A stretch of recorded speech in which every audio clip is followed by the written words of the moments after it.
How's it going, Internet? Today we're going to talk about more de-dollarization, and this is on a very, very serious level because the G20 summit is coming up in November, so roughly a month away. And we have OPEC cutting oil production, right? We have the Russia-Ukraine war. We have Russia and China potentially coming together to create an alternative payment system to the dollar reserve currency. All these things colliding, and this is all bad for the dollar. Love it or hate it, the dollar at the moment is supreme, and it's in a very, very special, privileged position. But this position is highly, highly sensitive right now, and some are really, really making a push to get away from it. So, what does the G20 have anything to do with this? Well, the G20 is, according to Wikipedia, and according to G20 itself, it is the primary venue for international economic and financial cooperation. Now, this is totally true because the G20 is an intergovernmental forum, right? They have these meetings, and they comprise 19 countries and the European Union. They essentially meet to talk about global economy, financial stability, some climate change stuff, sustainable development, etc., etc. But why does it matter that they want to talk about de-dollarization? Well, they comprise some of the world's largest economies, including industrialized and non-industrialized nations. So these people have a lot of products, right? Apparently, according to Wikipedia, it says here they account for 80% of the gross world product. Also, between 60 and 77% of international trade, which is a huge amount. That's most of world international trade. And 2/3 of the global population. A lot of people, a lot of trade. Also, they have roughly half of the world's land mass area. So this is a serious, serious deal when they talk about de-dollarization because it's going to affect us here in the West. This is a big deal. So let's take a look at the website for Indonesia, g20.org. Indonesia will be hosting in Bali.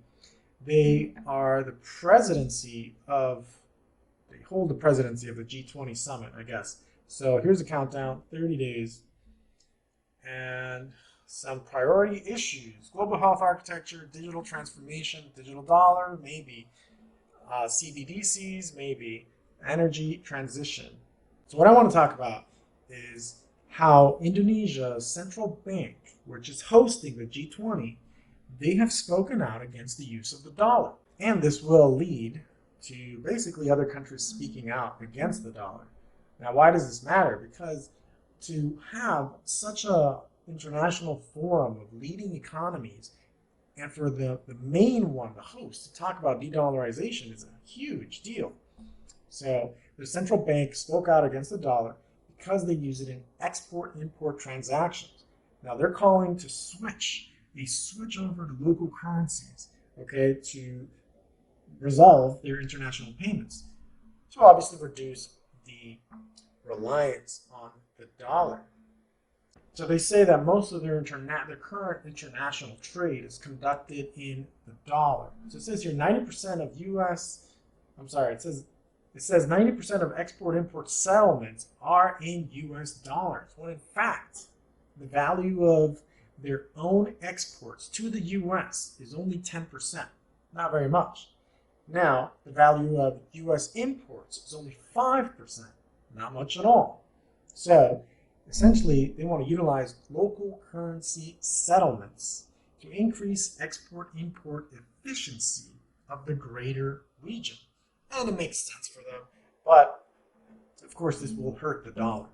Now, why does this matter? Because when people conduct international trade, they have to hold reserves of the dollar in their central banks for them to buy and sell products in this global reserve currency, right? So it props up the US dollar value. It's a genius move for the US, but for them, with Russia, what happened with the confiscations and the sanctions, they're seeing things politicized. They think the dollar is politicized. Now, I think it's very unfortunate for the dollar. But let's continue. So, the central bank spokesperson said the transactions in foreign currencies incur conversion costs because they need to, of course, go from their local currency to the dollar and then the dollar local currency. So, when they use, it says here, it says when they use the US dollar, the conversion fee is doubled. I don't know why. So now they said 4 countries have agreed to utilize the local currency settlement system with Indonesia. And these are massive economies. We're talking about China, Japan, Thailand, and Malaysia. So China and Japan, 2 huge, important global producing countries. So if they get together, conduct business in their local currencies, essentially almost cutting out the dollar, we're in a losing position here in the West. So I'm starting to get worried because they also say that the implementation of local currency settlements have been in discussions and explored with Saudi Arabia, which, you know, they're not supposed to accept anything besides the US dollar. That's the agreement they made with the US back in the day. That's the whole concept of the petrodollar. What is happening? Well, the de-dollarization process is accelerating. So, of course, Indonesia, like I said, will be hosting the G20 International Summit, bringing together all these countries, 19 countries plus the EU, in November in Bali. So for them to be saying all these highly critical things of the dollar is just absolutely massive.